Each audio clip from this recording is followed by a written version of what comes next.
Welcome to The Confident Performer, the only podcast that guides ambitious, driven performers and entrepreneurs to show up authentically and confidently, both on and off stage.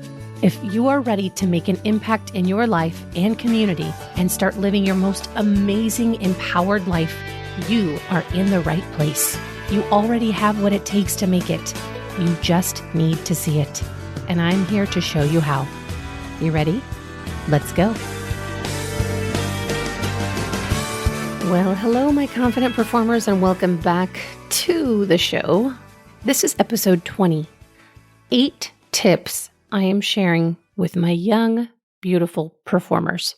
I love coaching and mentoring all of my people, but my favorite is young artists who are incredibly talented, incredibly skilled at a very early age, and I love molding and shaping the talent that they have that's natural and given, and then we create that highly practiced skill, and it creates this exceptional talent for years and years to come. And I want to share the 8 tips I give all of them that help each one of my performers stand out amongst the pack. 8 different tips that I love to focus on. 8. I love the number 8, and it goes in this beautiful infinity of excellence and energy and solidity. And starting off, number 1, hydration is lubrication. Lubrication for the vocal folds and the cords and your entire system is so necessary. So necessary. You cannot fully effectively tap into your entire instrument if you are dehydrated. And in order to do that, hydration is key. I also steam before I do any type of full-time singing. So if I'm singing for an hour and a half, if I'm singing for 3 hours, I will hydrate all day and then I will steam. Okay, number 2, warm up your entire instrument. Stretching, breathing, releasing tension from the body, releasing tension from the larynx, releasing tension from the jaw, from the tongue that's underneath the neck. So you can feel the sides of the tongue, the bottom of where the tongue begins, underneath, basically on the neck. So you can feel that energy, and I'm obviously doing it and emulating it now, but you can't see me. So there's that. But move that all around. And after you've vocally warmed up your instrument, then you can move it around. You can manipulate it. You can stretch. Again, like I said, you can take the tension from the jaw, move that out around with the fingers, move that tongue back and forth, really kind of stretch and relax that area there. Number 3. Focus on the story that you are telling. When you are a sweet little singer and you don't really know what you're singing about, it is a dead giveaway. You have no idea what you're singing if you don't know or pay attention to the fact that it's a story. Every song is a story. And I said this before in previous episodes, I do not like little children singing songs about heartbreak, about, having it all and rolling in the deep. And when you see your lover at a party and, you thought, man, we could have had it all together and now we just can't have it. And they're 5, 6, 7 years old singing about that. No, I don't want that. So focus on the story that you're telling. If you don't know what your song is about, learn it or don't sing it. It's probably not for you. So any of those younger kid songs, Disney songs, any of that, I always recommend starting off very young, just getting the body used to telling the story. And things that you understand, easier to tell a story. Number 4, breathe in time. One of my favorite lines from a Regina Spektor song is, breathing's just a rhythm. Breathing's just a rhythm. I love it so much, and I never forget it.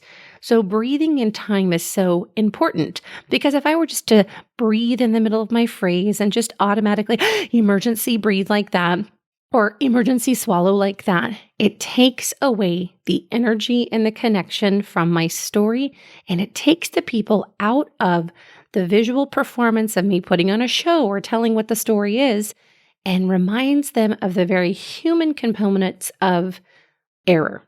And when we are creating magic or we are performing, that is not what we want to do. We want to make our audience feel as though we are truly in control, that you have a microphone and you deserve that microphone. Trust you. You are relaxed. You can't wait to share your story. You will swallow in time. You will breathe in time. And I always tell my performers, find that upbeat. If you are breathing typically on a downbeat, you're practicing in the wrong format. So find that upbeat rhythm, catch that breath in between those downbeats, and breathe in perfect time. Coming into number 5, sing on pitch. I know that sounds like it should be like, well, yeah, Amy, duh, always. But guess what? I have a secret for you. Sometimes coaches, vocal teachers, do not make their people sing on pitch. They let them be all willy-nilly. They let them learn a song and they think it's so cute and they go out and they're just singing in a different key than the song is playing in. And it's not okay. It's not okay. So if you are a vocal teacher, if you are a vocal coach, if you work with children and you are thinking, oh, I just can't seem to get them to sing on pitch, reach out to me. I will help you. I will give you tips, and definitely be firm on making sure your people sing on pitch. Speak on pitch is the easiest way to get your people to sing on pitch. I love the SLS method, that speech level sound, where you're able to have that relaxed larynx and relaxed capacity. If you kick that sound forward to the front of the face, if you choose your hard surface resonators, you're resonating off of the front of the face as opposed to the vocal folds or as opposed to the neck. Any of that energy is not going to be good for helping you stay on pitch. And some of the young artists that go in this transition of, I call it the little kid scream sing, to screaming on pitch, and that transition you can hear is very apparent when they're in their teens, and it becomes not cute anymore. So at first it's like, wow, that little kid can belt, they're amazing. And anybody who can actually hear that something is not on pitch can hear, oh, wow, okay, all right, we're a little bit flat. Okay, now it's time to change our resonator focus and get into a different resonator so we're not screaming into our throat. For one, it's completely unhealthy. And for two, it's completely unnecessary for the listener, because we are all good people sitting here trying to enjoy a kid's showcase or recital. There's no reason to accost us with little kids singing off pitch. Trust me, I know. Okay, coming into that easiest way to activate that singing on pitch when you change those resonators is enunciation. If you, and this goes for anyone, if you find yourself falling in your vocal fry, and we've talked about that vocal fry space, it's where your breath is unsupported and your sound is unsupported, it is not desirable to listen to. So I will do this as an example. This is only an example. Falling into my vocal fry will sound like this. So if I am in this space here, it's intermittent support of my breath and intermittent support of my sound. And it's too little breath and too much sound and too little support on all fronts. And it's just hammering into my vocal folds, and I'm putting the sound and energy directly into my larynx, my vocal cords, my vocal box. But I'm going to come outside of that, put that basically in my hard palate, direct it toward my hard palate or the roof of my mouth, and allow for that sound to spin beautifully inside my mouth and stay supported breath and supported sound. Breath and sound are partners. They don't go anywhere without each other. unless you're doing an affect, which is completely normal. If you are singing something like, Billie Eilish or Olivia Rodrigo or anything like that. So there are certain affects that are used there. All right, moving on to number 6. Stay still. When you are performing, imagine that you are fully in control of your entire body. And every bit of you feeling uncomfortable and you physicalizing that discomfort on stage also makes the audience uncomfortable. I see a lot of young artists doing this practice, like arm movement, where they use the same arm over and over and over again, and they do it in like a rolling motion, and like they're seeing something on TikTok, and this is what all the kids are doing, and they're just circling their hand over and over again, and it just becomes a habit, and it's not for the purpose of the story, and it's definitely not contributing in a positive way. So it's only a dead giveaway of this is a practiced habit. It hasn't really served me. I haven't been coached through this, or I wouldn't be spinning my hand. And that's actually what I'm doing right now, just because I'm telling this story. So when you are on stage and you do this shifty with your feet, or you do this like back and forth kind of seasick motion with just swaying, if you do this kind of front, forward, back, forward, front, forward, kind of walk sway, where you're kind of almost doing a jazz square in place, but not on purpose, it's not good. And it makes you actually more nervous because it gives your body an indicator or cues that we're not comfortable. We feel out of control. When if you just stayed still, imagine that you are like a tree and your roots are into the ground. You can move your arms, you can move your body, you can breathe through, but there's zero reason to be moving all over if you don't have choreography or if your song hasn't been staged. It is more powerful to draw attention to the work that you're doing vocally if you stay still. And don't fall into those bad habits that you see on TikTok, okay? Those are sometimes not transferable in real life. And they're things that a professional coach will coach right out of you. So stay tuned into that. Number 7, find a coach who holds you accountable. For all of these practices, if you know, hey, I have good talent. Hey, I can sing on pitch. I love to sing. Singing is a great joy of mine. I may want to do this as a career. Find a way to find a coach that holds you accountable. I love to explain the coach I am as I hold you very accountable for what you are, but that's your current function and your current capacity.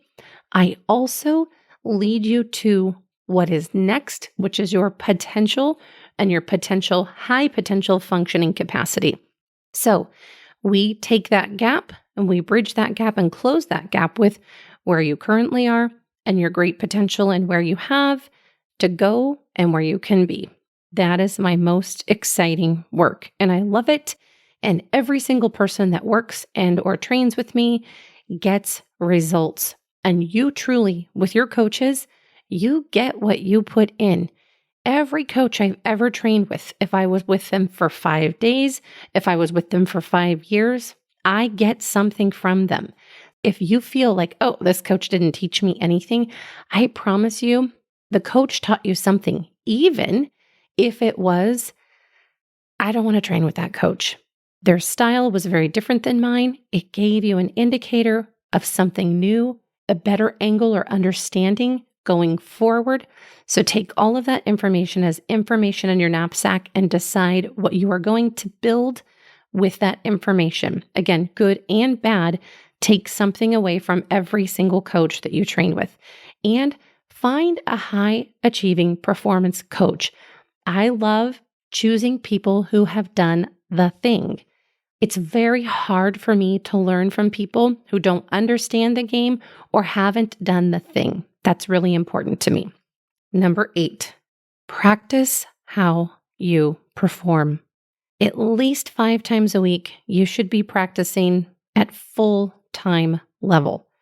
What you put into it, you get back. You heard me say songs, you need to practice songs 100 times, 200 times, 300 times, where you are getting the mechanisms of how it works inside of your instrument. As a vocal athlete, your instrument is your entire body. Pay attention to what you put in it. Make sure you're actively giving your body that lubrication that it needs, that hydration, lubrication for the vocal folds. Super necessary. Also, keep your body moving. Exercise often. One of my friends, he's an athlete, an acrobat. He's actually going to be on the show soon. He always says, motion is lotion. Keep your body moving. And I love thinking that. I love thinking motion is lotion, keep your body moving, let's go. This is what helps all of my performers look poised and professional. One of my favorite compliments, Senator Grove here in California said, I saw one of your students sing the anthem today. They were incredible. I said, how do you know they're my students? And she said, you can tell. They're so poised, they're so professional. And mind you, I know the events that all of my students do, and we do so many per year collectively. In my singing group, we do probably 250 plus events through the year. And it's really, truly incredible because these young artists are held to the standard of being poised, of being professional. You have a prerequisite for being in a group with me. The group is the Rising Stars. The Rising Stars have to hold themselves accountable for what they're doing right and for what they have the opportunity to work on and to get better at. Please, in all of this, reach out to me if you have any questions, if you have any space or energy or time or something you want to share back, give that back to me. If you have feedback, if you have anything that you want focused on or broken down, anything that you think will help your young performers, I absolutely want to do that. Before I let you go and sign off, I kind of want to add this in as a final for all of my young performers. When you are singing and you are doing all of these steps, stay focused on your personal ability and the expectation of just being human. You are a human living this gorgeous life, just trying life. You don't have to be perfect. You get to do this trial and error. I call this kind of youth, our time when we get to just try it all. We get to try it all. Then we get to decide what we want to practice and what we wish to actively, proactively build toward any type of arbitrary perfection. Parents, if you are supporting this journey for your young artist, let the journey be theirs. If you find yourself coaching your young performer and you are not a coach, just stop. Hire a coach. I promise you, the relationship for yourself, for your child, for all involved will be so much better. You don't want to drive a wedge between you and your child just because you don't want them to be embarrassed or you don't want to be embarrassed. Embarrassment is all part of the performer's journey. And the more comfortable and confident the young performer becomes while being embarrassed, I promise you that will work for them in their favor in the future. My wonderful, beautiful, amazing, confident performers, thank you so much for listening. Take care and be well. If you enjoyed today's show and don't want to worry about missing an episode, you can follow the show wherever you listen to your podcast. And if you haven't already, I would really appreciate if you could share the podcast with others who you think would benefit from it. And leave a rating and review to let me know what you think. Now, it doesn't have to be a 5-star rating, although I sure hope you love the show. I want your honest feedback so I can create an awesome podcast that provides tons of value. Visit amyadamscoaching.com/podcast launch for step-by-step instructions on how to follow, rate, and review. Thank you for listening to today's episode of The Confident Performer. If you want to learn more about living your truth and showing up as your most authentic, beautiful self, visit www.amyadamscoaching.com. See you next week.